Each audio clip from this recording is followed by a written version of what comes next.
Mark సువార్త 14వ అధ్యాయం 38వ వచనము. మీరు శోధనలో ప్రవేశించకుండునట్లు మెలకువగా నుండి ప్రార్థన చేయుడి. యేసు చాలా క్లిష్టమైన క్షణాల్లో ఈ మాటలు చెప్పాడు. శిష్యులు వారి జీవితమునకు సంబంధించిన చాలా పెద్ద పరీక్షను ఎదుర్కొనబోచున్నారు. దేవుని నుండి ప్రత్యేకమైన బలము వారికి అవసరమైనది. ఆత్మీయంగా చనిపోయిన వారు ప్రార్థించలేరు. చనిపోయిన వారు ఎల్లప్పుడూ నిద్రిస్తూ ఉంటారు.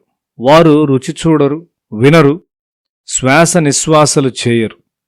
వారు ప్రార్థించలేరని దేవునికి తెలియను. మనిషిని ఒక ఉన్నతమైన స్థితికి లేపుటకు దేవుని కొరకైన ఒకే ఒక అవకాశము ప్రార్థనా సమయం. ఆయన మనిషిని తనకు సమానంగా చేయాలని కోరుచున్నాడు. మనిషి ప్రార్థించాలని ఆయన కోరుచున్నాడు. ప్రార్థనా వాతావరణంలో మాత్రమే మనిషి ఒక దూతగా తయారవ్వగలడు. ఒక కోడి గుడ్డులో ప్రాణమున్నది. పొదిగినప్పుడు కోడిపిల్ల బయటకు వచ్చును. తల్లి పక్షి యొక్క వేడిమి క్రింద వేచియుండుటకు గుడ్డు వ్యతిరేకిస్తే గుడ్డులోని జీవము త్వరలో చనిపోతుంది. గుడ్డులోనున్న పిల్లతో తల్లి పక్షి, నీవు నావలే తయారవుటకు చేయబడినావు. నా చుట్టూ పెద్ద ప్రపంచం నేను చూడగలుగుచున్నాను. నేను ప్రకృతిని ఆనందించున్నాను. చెట్లు, పచ్చని గడ్డి, నీలి సముద్రాన్ని చూచి ఆశ్చర్యపడుతూ ఉన్నాను. దేవుని సృష్టి యొక్క వైభవము వర్ణనాతీతము. నీవు నా పోలికలో వృద్ధి చెందవలసి ఉన్నావు. నా పరిమాణములోనికి నీవు పెరగవలసి ఉన్నావు. అప్పుడు నీవు ఆశ్చర్యకరమైన స్వేచ్ఛ కలిగి ఉంటావు. నీ ఆహారం కొరకు నేల మన్నును చెరుపుతూ అటు ఇటు పరిగెత్తుచు చెట్టు కొమ్మననున్న గూటికి ఎగురుతూ రాగలవు. నీవు సంతోషకరమైన సమయమును కలిగి ఉండగలవు అని చెప్పుచున్నప్పుడు గుడ్డులోనున్న చిన్నది, ఓ అలాగా, ఆ విషయాలన్నిటినీ నేను నమ్మలేను. ఇప్పుడున్నది నాకు చాలు. నీ రెక్కల క్రింద చాలా వేడిగా ఉన్నది. నన్ను నీ వద్ద నుండి తీసివేయి అని ఆ గుడ్డులో ఉన్న పిల్ల చెప్పిన ఎడల అది రూపింపబడదు. గుడ్డులో నుండి బయటకు ఎన్నడూ రాలేదు. మానవుడు అలాంటివాడు. నీవు నావలే తయారవ్వాలని, నేను నివసించు స్థాయిలో నీవు జీవించాలని నేను కోరుతున్నాను. నీలో దైవిక స్వభావం ఏర్పడి స్వేచ్ఛగా నీ ద్వారా క్రియ చేయబడాలని నేను కోరుతున్నాను.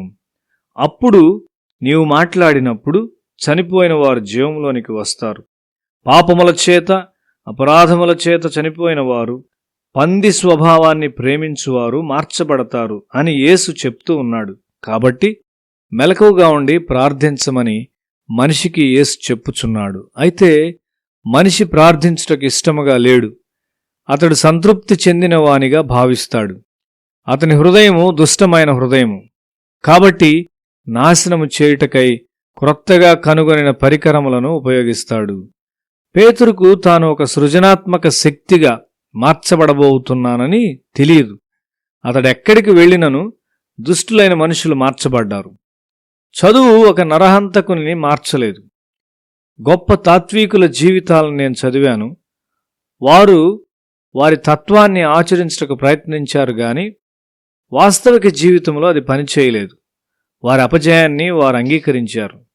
వారు తమను లేక ఇతరులను మార్చలేమని ఒప్పుకున్నారు. ఈ దినము నేను ఎవరిని మోసం చేయగలను, నేడు ఎవరిని నాశనం చేయగలను అని మనిషి యొక్క పాప హృదయం వెదుకుచుండును. సమరయ స్త్రీ యేసును కలిసిన తరువాత ఒక మిషనరీగా మారింది. ఆమె సంపూర్ణంగా మార్చబడింది. వచ్చి నన్ను మార్చిన మనిషిని చూడండి అని చెప్తూ ఇతరులను యేసుని వద్దకు ఆహ్వానించింది. ఒకసారి నేను పట్టభద్రుల సమూహమునకు బోధిస్తూ ఉన్నాను. కొంతమంది ఆర్య సమాజమునకు చెందినవారు అరుస్తూ సమావేశానికి ఆటంకం కలుగజేశారు. నేను మాట్లాడుట ముగించేంత వరకు వేచియుండి ఆ తరువాత వారు మాట్లాడవలనని నేను మర్యాదగా చెప్పాను. వారు, లేదు, మేము వేచియుండము అని చెప్పారు. అప్పుడు నేను, 2 త్రాగుబోతులను తీసుకురండి. ఒకరిని మీరు మీ తత్వము ద్వారా మార్చుటకు ప్రయత్నం చేయండి. నేను నా యేసు ద్వారా మరి ఒకనికి మార్చుటకు ప్రయత్నం చేస్తాను అని సవాలు విసిరాను. మనలో ఎవరు జయిస్తారో చూద్దామని చెప్పాను. అదేవిధముగా 2 వ్యాధిగ్రస్తులను తీసుకుని వారి కొరకు ప్రార్థన చేద్దాం. నీవు త్రాగుబోతును మార్చి రోగిని స్వస్థపరిచినట్లయితే నేను నిన్ను వెంబడిస్తాను.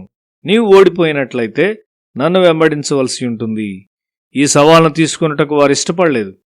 గమనిస్తూ ఉన్న ఇతర హైందవులు నాకు వ్యతిరేకముగా లేచిన వారిని సవాల్ను అంగీకరించమని బలవంతం చేశారు, కానీ వారు నెమ్మదిగా ఆ స్థలాన్ని విడిచి వెళ్ళిపోయారు.